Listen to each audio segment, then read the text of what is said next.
is it necessary to stick up to a particular school of thoughts, even though we find other school of thoughts argument is very stronger than the one?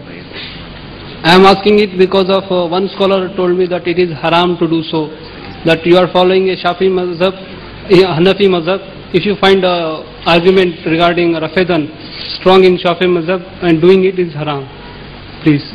Well, this argument is a false argument which the scholars never upheld. This was some argument which came in after the fall of Baghdad to the Mongols, and blind following became the established practice, where people were not allowed to switch from madhab to madhab at all.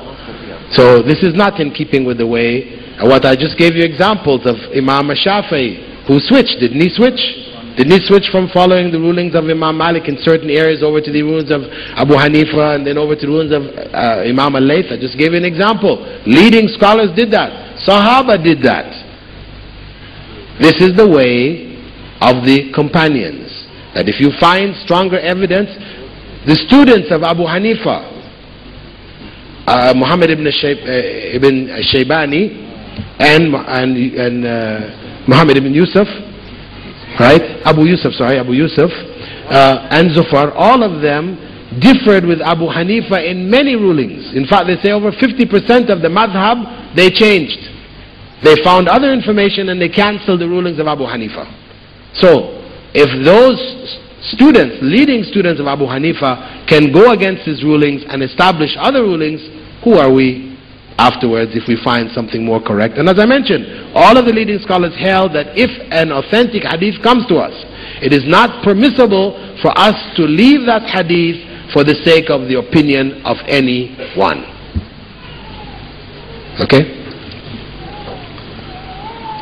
And let me just add this one other point too, which is sort of a bit funny to me, that a number of Shafi'i scholars or pseudo-scholars, when confronted on the issue of Hajj, a number of people who from the Shafi'i madhab have told me this, when they asked their scholars or teachers, what should we do on Hajj? Because as a Shafi'i, the position is if you touch a woman accidentally, wudu is gone. Wudu is gone. You're in big trouble because you go there to make Hajj, you're making tawaf around the Kaaba, you're bound to touch a woman.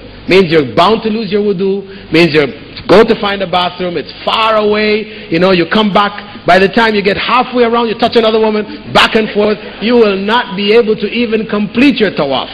You're in big trouble. Not the sa'i nor the tawaf.